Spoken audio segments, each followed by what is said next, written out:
áudio 28 e último áudio desse livro. Capítulo 26, página 270, esforço compartilhado. Não sinta falta de nada e desperdice a vontade.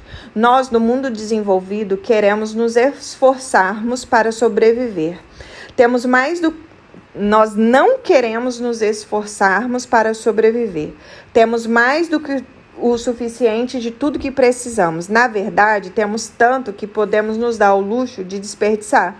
Segundo um estudo realizado em 2004 pelo antropólogo Timothy, até 50% dos alimentos prontos para colher nunca serão consumidos. Na verdade, a família norte-americana média desperdiça 14% das compras de alimento, dos quais 15% dos produtos ainda estão dentro da validade. Traduzindo isso em dólares, a família norte-americana média está jogando fora quase $600 por ano em carne, frutas, verduras e grãos. Se aprendêssemos a armazenar ou congelar melhor os alimentos, as famílias poderiam economizar 43 bilhões por ano. O mundo em desenvolvimento perde aproximadamente o mesmo que os Estados Unidos, mas não porque jogam fora os alimentos. Conforme o Internacional Instituto de Estocolmo, cerca de 50% dos grãos alimentícios colhidos nunca serão consumidos simplesmente porque eles estragam ou porque são armazenados inadequadamente. O mundo em desenvolvimento perde 50% de sua oferta de alimentos porque as pessoas não cuidam adequadamente deles, enquanto nós, no mundo desenvolvido, perdemos 50% dos nossos alimentos porque jogamos fora desnecessariamente. É o fardo de ter demais. É fácil gastar ou descartar aquilo que não precisamos quando temos muito mais à disposição. Nossa prodigalidade não é um fenômeno novo. Nossos ancestrais paleolíticos viviam assim. Uma das teorias que explica o porquê que o Homo sapiens começou a se dedicar à agricultura sugere que ele não cuidava muito bem dos recursos que dispunha. Podemos dizer que temos desperdiçado o que temos desde o princípio e que só conseguiremos nos adaptar quando não pudermos nos dar o luxo de desperdiçar. Atualmente, muitos líderes de organizações parecem estar desperdiçando a boa vontade das pessoas. Pergunto-me quanto tempo levará até eles não poderem mais se dar esse luxo. Se conseguimos medir a quantidade de alimento ou de energia que os norte-americanos jogam fora, de quanto de dinheiro gastam desnecessariamente, isso daria uma indicação do pouco que realmente necessitamos. E talvez esse seja o nosso maior desafio, o fato de que, como sociedade, não sentimos esse ônus. O fardo comum compartilhado é uma das coisas que nos aproxima. Se temos menos problemas, sentimos menos necessidade de cooperar, o que significa menos ocitocina. Poucos se ofereceriam para ajudar pessoas necessitadas antes de um desastre natural, só depois dele. Em tempos como o atual, temos alimentos, recursos e opções em abundância. O número de produtos em oferta em um supermercado ou disponibilidade de recursos como eletricidade são itens que a nossa sociedade dão como líquidos e certos. Isso se chama de coisificação. Um recurso se torna tão presente que perde o valor percebido.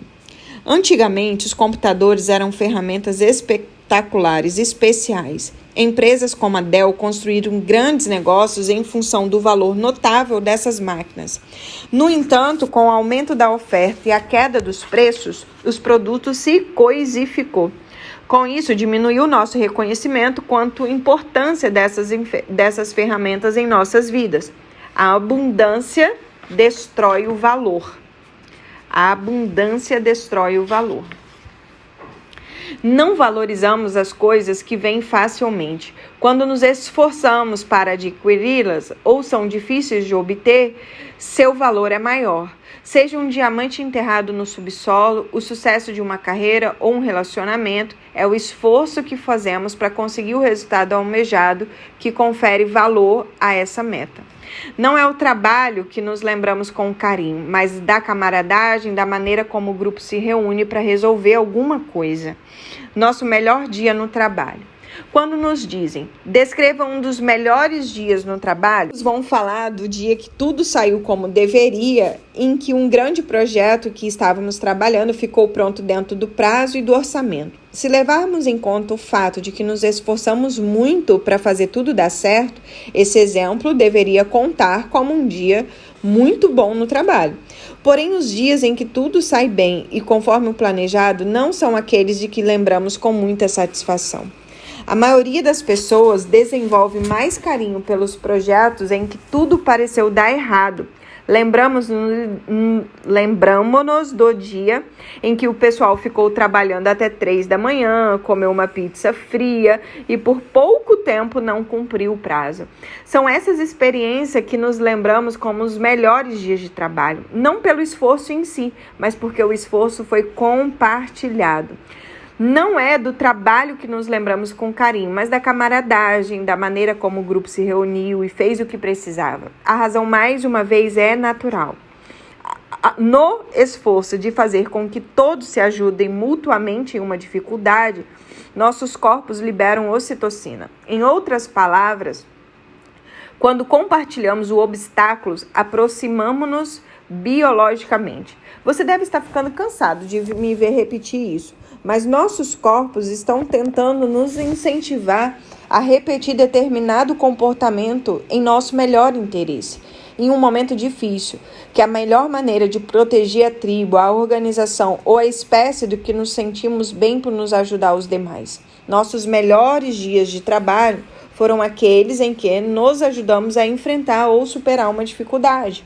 E esses dias não afloram carinhosamente na memória. Provavelmente é porque a equipe não se reuniu, prevalecendo os ataques traiçoeiros e o egoísmo. Quando trabalhamos em uma cultura na qual precisamos nos defender sozinhos, até um bom dia de trabalho, do ponto de vista biológico, ainda é um dia ruim de trabalho. Aqueles que fazem um serviço militar costumam falar com carinho do tempo em que serviram. Parece estranho que um grupo que vive em condições austeras sobre ameaça de perigos reais possa se lembrar carinhosamente desse tempo. Provavelmente não vão dizer que gostaram dele, podem até dizer que detestaram, mas um número surpreendentemente alto vai dizer como se sente grato pela experiência. É o resultado da ocitocina. Sabemos que passamos por tudo aquilo graças à ajuda dos outros e esses relacionamentos também nos ajudam a lidar com as dificuldades quando voltamos. Ao contrário do que se costuma acreditar, aqueles que vão ao combate cometem suicídio em uma taxa levemente inferior daqueles que não vão. Uma teoria supõe que quem não vai ao fronte costuma ter dificuldade para lidar com a solidão, enquanto seus companheiros enfrentam perigos externos juntos. Nas épocas de recursos escassos e de perigos por toda parte, unimos-nos naturalmente. E é por isso que as 4 forças armadas trabalham tão bem juntas em situações de combate, mas brigam como crianças mimadas no Pentágono. Em combate, quando a incerteza é grande e as ameaças externas são reais, todos trabalham junto para aumentar a chance de sobrevivência e sucesso. Em contraste, no Pentágono, onde a maior ameaça que podem enfrentar é a perda de grandes quantias de dinheiro, os líderes de cada força costumam brigar em nome da proteção dos seus interesses. São comuns as histórias de pessoas que se sacrificam em combate para ajudar a outra, independente do uniforme. No Pentágono, raramente uma das armas se sacrifica para ajudar a outra a conseguir aquilo que precisa. Se nossa espécie prospera quando somos forçados a trabalhar juntos para superar dificuldades, então o que precisamos fazer para redefinir as dificuldades nessa era de abundância? Precisamos aprender a nos readaptar, a compreender como operar dentro dessas condições. Para o alívio de muitos leitores, não precisamos abrir mão da abundância e nem viver como monges para conseguir isso.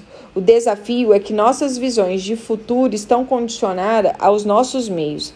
Precisamos reestruturar nossas visões para que fiquem maiores do que os recursos que dispomos para realizá-las. Redefinindo o esforço. Não é à toa que muitas empresas de menor porte criam vínculos de inovação em torno de grandes corporações. Embora quase grande corporação atual tenha começado pequena e inovadora, parece perder a capacidade de inovar quando cresce. A única maneira pela qual as grandes companhias repletas de recursos parecem inovar atualmente é com a compra de pequenas companhias que têm grandes ideias.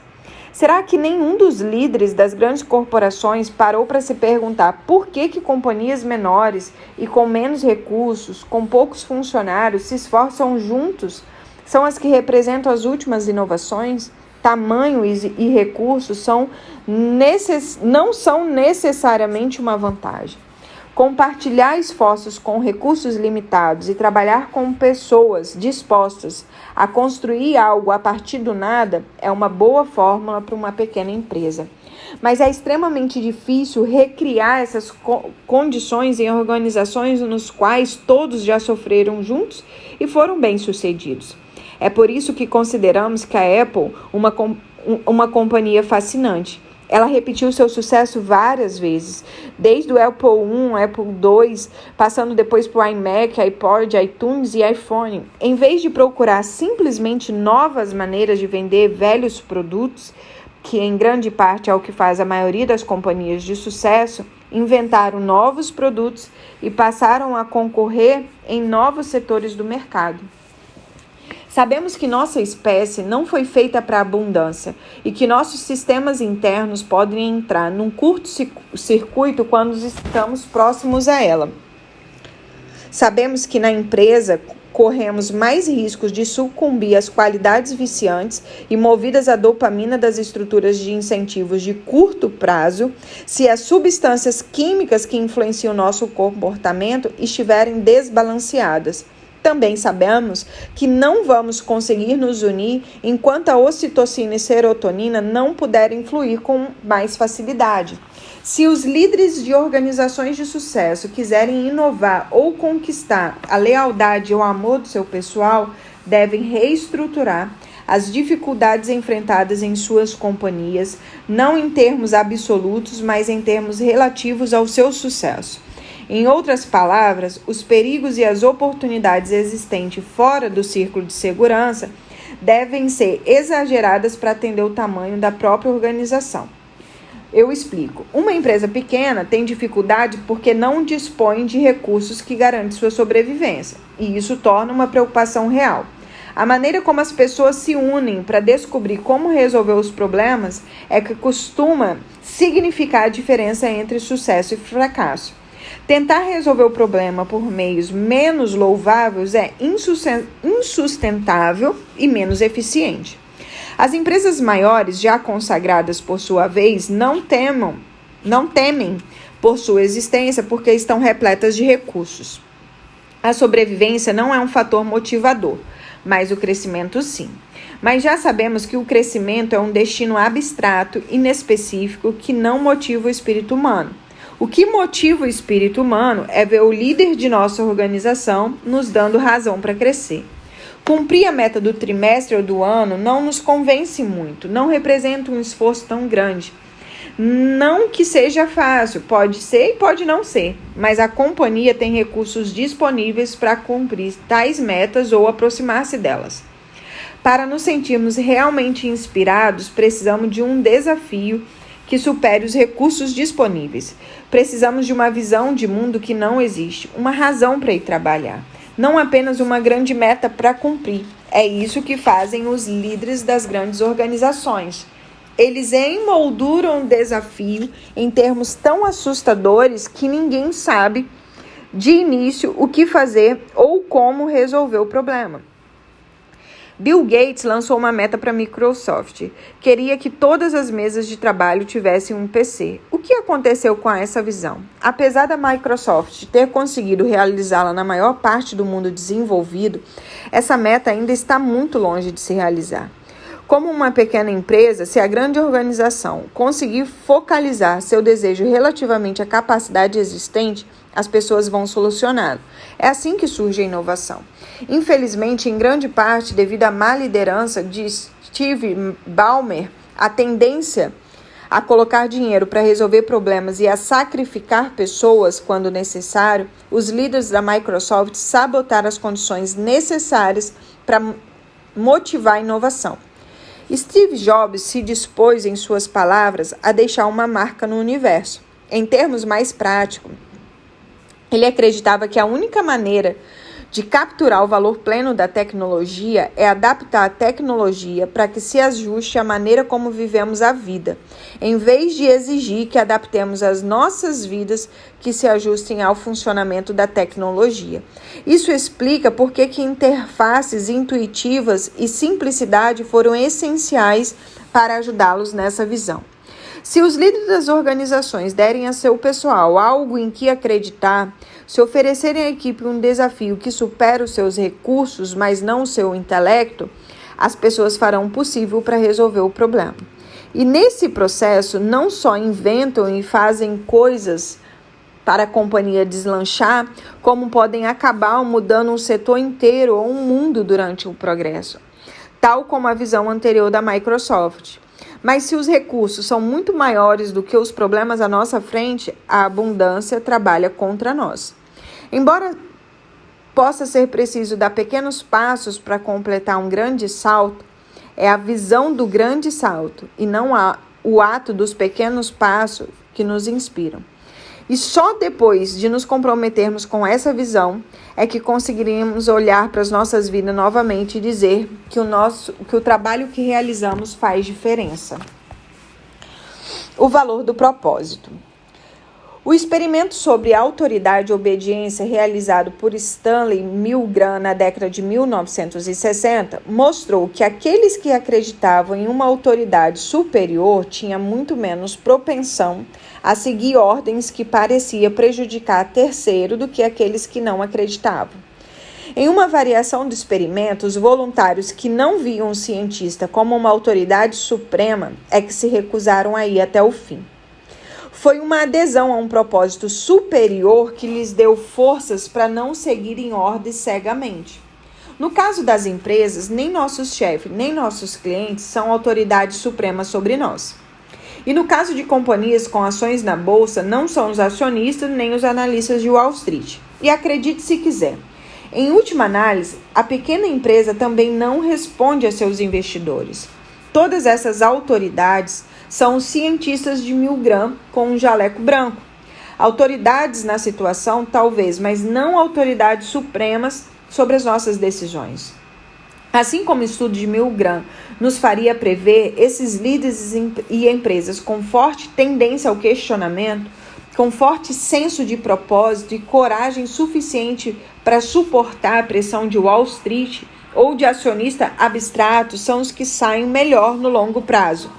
Bob Champion se esforça muito para garantir que a sua companhia se mantenha lucrativa e continue a crescer, mas só vê o lucro como um meio pelo qual pode servir as pessoas que trabalham na Berry.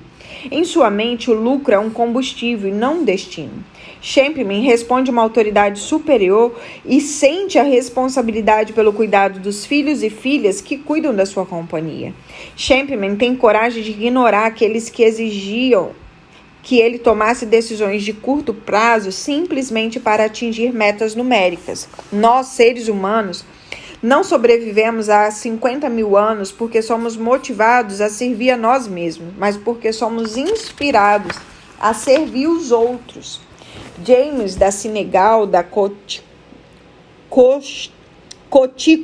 acreditava que tinha uma responsabilidade maior para com as pessoas que trabalhavam em sua companhia do que para aqueles que simplesmente lucravam com seu trabalho. O líder dos fuzileiros aprende a fazer com que seus subordinados cuidem um dos outros antes de se preocuparem consigo mesmo. Todo CEO da Soft Airlines sabe que a primeira responsabilidade é com o seu pessoal. Cuide deles e eles cuidarão dos clientes e, em última análise, movimentam o negócio e beneficiam os acionistas nessa ordem. Esses líderes notáveis e todos que trabalham em suas organizações acreditam que serve a uma causa e não a um estranho motivo egoísta. E essa causa é sempre humana. Todos sabem por que foram trabalhar. Quando uma companhia declara que sua causa é se tornar líder global, uma marca conhecida ou fabricar os melhores produtos, está falando de desejos egoístas e nenhum valor para qualquer pessoa fora da empresa. Essas causas não conseguem inspirar seres humanos porque não são causas. Ninguém acorda de manhã inspirados para defendê-las. Em outras palavras, nenhuma delas é uma causa maior do que a própria companhia. Nós, seres humanos, não sobrevivemos há 5.000 anos porque somos motivados a servir a nós mesmos, mas porque somos inspirados a servir os outros. Esse é o valor do passo 12. Só precisamos de líderes que nos deem um bom motivo para nos comprometermos um com os outros. Agora é o capítulo 27, o último capítulo do livro, 279 a página. Precisamos de mais líderes. Johnny Bravo, o piloto da A10, que acreditava que o seu maior atributo era a empatia que sentia pelo pessoal em terra, aprendeu o que é necessário para ser realmente um líder alguns anos depois da sua experiência no Afeganistão.